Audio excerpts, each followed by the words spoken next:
There is a base on the northeastern coast of Bahrain called Juffair. From the outside, from the commercial streets of Manama that press against its perimeter wall, it looks like a compound. A cluster of low buildings behind concrete barriers, security checkpoints, the kind of unremarkable military architecture that blends into the fabric of Gulf cities so thoroughly that most residents stopped noticing it years ago. But inside those walls sits the headquarters of the United States Navy's Fifth Fleet, the command authority for all American naval operations across the Persian Gulf, the Red Sea, the Arabian Sea, and parts of the Indian Ocean. It is, in the language of military targeting doctrine, a Tier 1 strategic asset. Removing it, even temporarily, would not merely wound American operations in the region, it would blind them. Iran knew this. By March 4, 2026, 5 days into Operation Epic Fury, the Islamic Republic had already launched over 500 ballistic missiles and nearly 2,000 drones toward American and Israeli targets across the Middle East.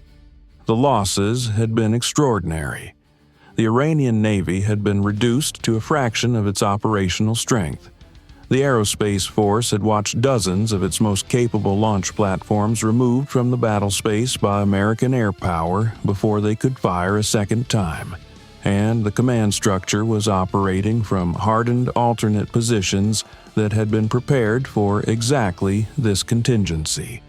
The public posture from Tehran was defiance. The private reality, as reconstructed from signals intelligence intercepts, was an organization that understood it was losing the exchange rate and was searching for the single engagement that would shift the psychological weight of the conflict. Juffair was that engagement. The rate of ballistic missile fire had been slowing. Not because the will to strike had diminished, but because the inventory was being managed, rationed, held back for what Iranian planners understood would be the moment that mattered most. The opening salvos had been designed to test, to probe, to map the response geometry of American air defense systems deployed across Bahrain, Qatar, Kuwait, and the UAE. Each intercepted missile had told the Iranian Aerospace Force something: the timing of the Patriot launches, the radar handoff sequences, the coverage gaps at low altitude, the sensor fusion latency between the Aegis ships in the Gulf and the ground-based Patriot batteries on the Bahraini shoreline. The particular angle from the northwest where the terrain masking of Bahrain's coastline reduced the reaction window by approximately 4 seconds. 4 seconds is not a long time, unless you have designed a strike package around it. At 3:14 a.m. on March 5, 2026, the radar operators aboard the Arleigh Burke-class destroyer operating in the northern Persian Gulf registered the first contact. It was not a single return. It was a cluster. 14 distinct signatures rising simultaneously from 3 separate launch points distributed across the Iranian coastline between Bandar Abbas and Bushehr. A geometry that had been pre-calculated to force the air defense network to solve multiple simultaneous intercept problems rather than a sequential one. The signatures were climbing fast. Their trajectory analysis, computed in the first 6 seconds of track, indicated a terminal impact point centered on a 2-kilometer radius that contained exactly one high-value target: Juffair. The air warfare commander aboard the destroyer had been awake for 19 hours. He had managed 11 separate engagement sequences in the preceding 4 days: Shahab launches, drone waves, cruise missile probes, and his crew had intercepted every declared target with a precision that had, by the 3rd day, begun to feel almost routine. This was the danger.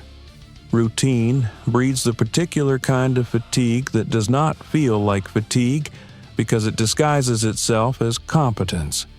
The air warfare commander recognized it in his own hands as he reached for the engagement authorization panel. a steadiness that was not calm but exhaustion, the absence of tremor that comes not from confidence but from a nervous system that has simply run out of the biochemistry required to be afraid.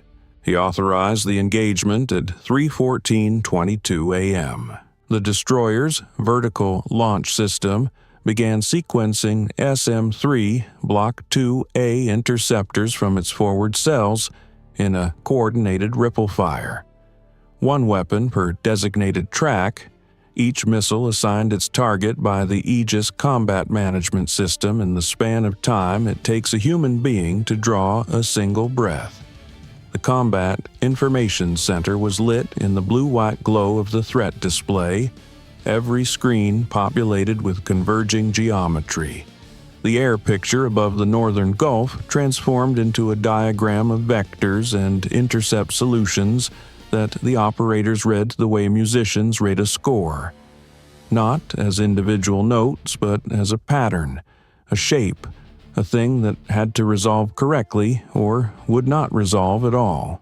The first intercept occurred at 3:17:09 a.m., 71 kilometers northwest of Juffair, at an altitude that put the engagement high enough above the Gulf that the debris field scattered into open water. Clean. The second intercept followed 11 seconds later. Then the third.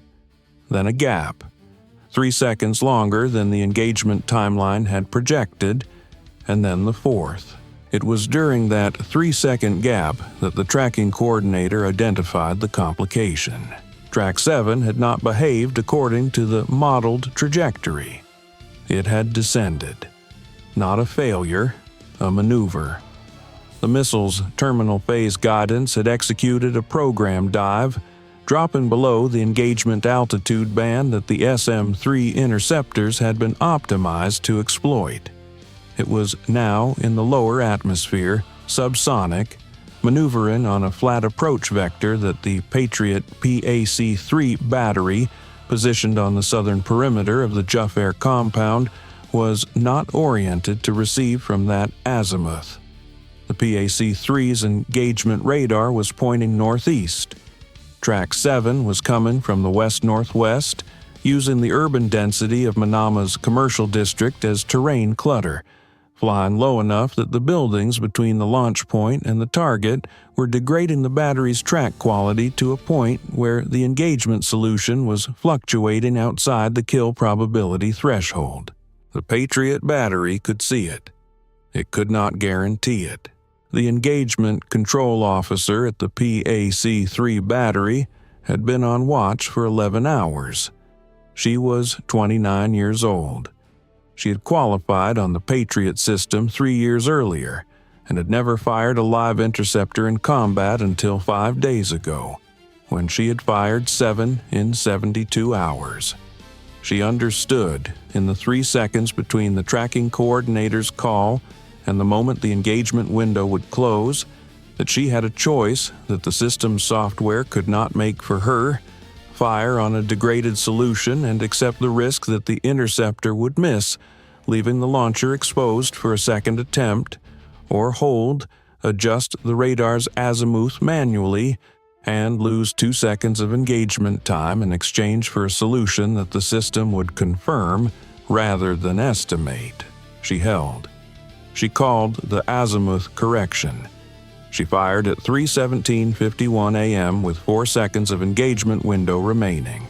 The PAC-3 interceptor reached Track 7 at an altitude of approximately 220 meters above the rooftops of Manama, close enough to the base perimeter that the intercept detonation was felt inside the Juffair compound as a concussive pressure wave that shook the windows of the command building and knocked a secondary power monitor off the wall of the watch floor.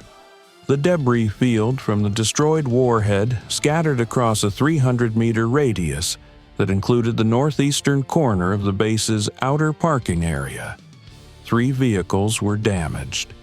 The compound's primary structures were untouched. The Engagement Control Officer logged the intercept at 3:17:53 a.m. and immediately began reorienting her radar for the remaining tracks still inbound. There was no pause. There was no acknowledgement. The engagement timeline did not allow for either. Tracks 8 through 11 were prosecuted by the destroyer's Aegis system in a sequence that, from the outside, from the perspective of anyone watching the air picture resolve on the threat display, appeared almost mechanical in its efficiency. Each intercept fell within the computed probability band. Each debris field dropped into water or uninhabited terrain. The Combat Information Center crew worked without speaking beyond essential call-outs, the compressed, functional language of people for whom words are a tactical resource to be spent only when they purchase something specific. Track 12 was the problem that the Iranian planners had built the entire strike around. It had not appeared on the initial launch detection. The signal's intelligence analysts reconstructed it afterward. A single Fata 110 short-range ballistic missile launched from a mobile platform positioned inside Iranian territorial waters on a small vessel that had been running without radar emissions for 6 hours. Its launch signature buried inside the electronic noise of the broader engagement. It came from the southeast. It was subsonic. It was carrying a unitary warhead, and it was flying on a trajectory that would bring it over the commercial port district of Manama before descending onto the Juffair compound from an angle that no PAC-3 battery on the base perimeter had a direct engagement solution for. The watch floor of the 5th Fleet headquarters received the track alert at 3:19:44 a.m. The duty officer had 17 seconds. The base's emergency shelter protocol required 60 seconds for full compliance. 17 seconds was enough to do exactly one thing: transmit the shelter-in-place order on the base-wide emergency frequency and hope that the personnel in the most exposed structures had the instinct and the physical proximity to a hardened space to move before the terminal phase. The order went out at 3:19:46 a.m. The duty officer transmitted it standing, not moving to shelter himself, because someone had to remain on the watch floor long enough to maintain communications with the destroyer and the PAC-3 batteries and the CENTCOM watch floor in Qatar, and in the 14 seconds between the transmission and the impact that someone was him. Track 12 did not hit the command building.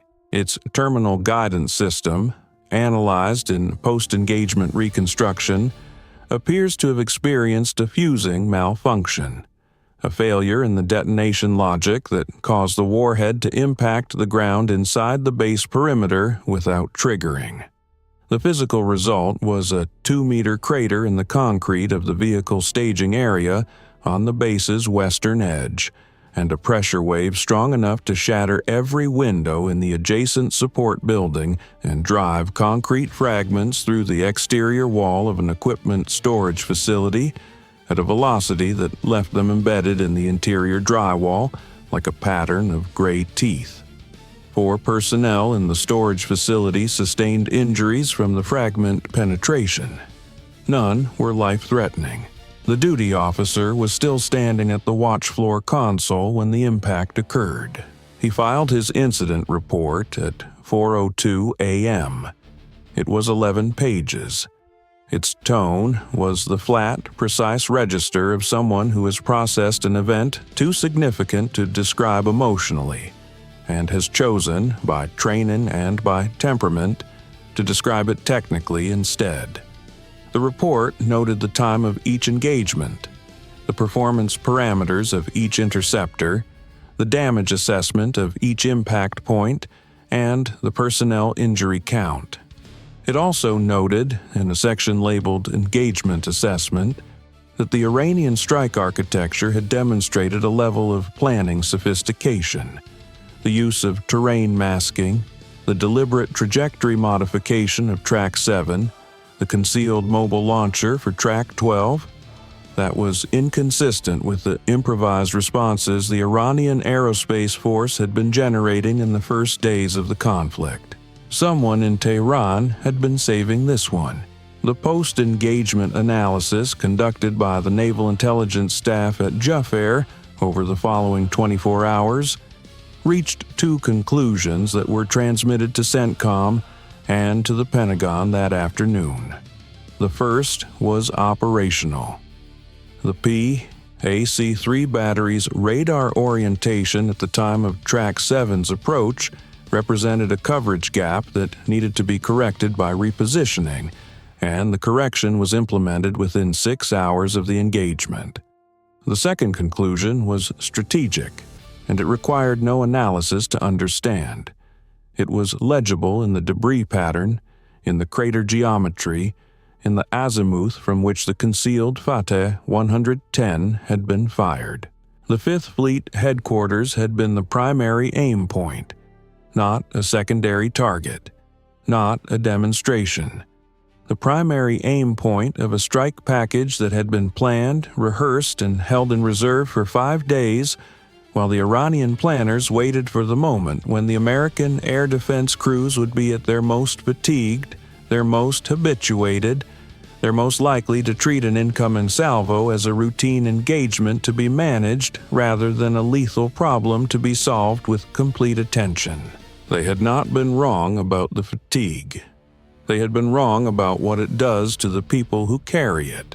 The air warfare commander aboard the destroyer had been awake for 19 hours when he authorized the engagement sequence. The Engagement Control Officer at the PAC-3 battery had been on watch for 11 hours when she chose to hold on a degraded solution and reorient her radar with 4 seconds of window remaining. The duty officer on the Fifth Fleet watch floor had been in position for 9 hours when he stood at his console and transmitted the shelter order, and then stayed at the console because someone had to. None of them made the decisions that protected Juffair because their training made those decisions automatic.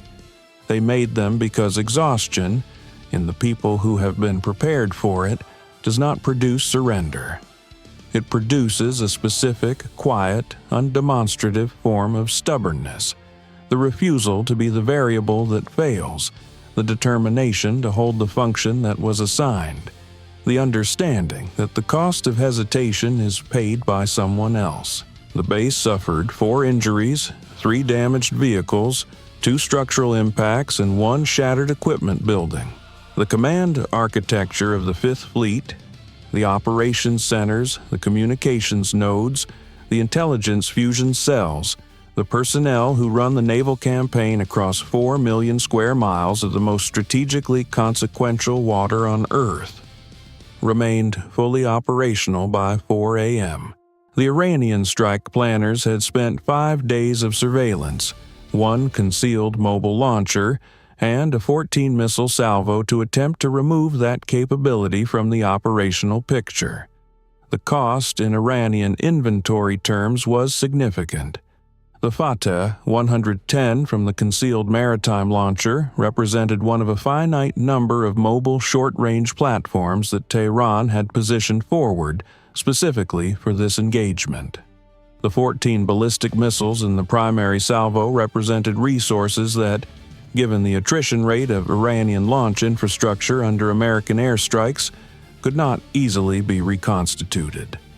Whatever the outcome, the Iranian planners had spent a meaningful portion of their remaining precision strike capability on a single night's work. They had come close. Closer than the official damage assessment suggests when it is read without the context of what Track 7 and Track 12 were designed to accomplish. Without understanding that the 220-meter intercept altitude over Manama's rooftops and the dud crater in the vehicle staging area were not failures of ambition, but the narrowest possible margin separating an outcome from its opposite. In the hours after the engagement, as the watch floor crews were filing their reports and the damage assessment teams were documenting the fragment patterns in the equipment storage building's interior walls, a question circulated among the senior staff at Juffair that no one asked aloud but that every experienced officer understood was being asked. What happens next time when the inventory of the Iranian planners is smaller, but the institutional knowledge of the American defensive architecture is also larger? When both sides have learned from this night and are preparing adjustments? The answer was not in any report.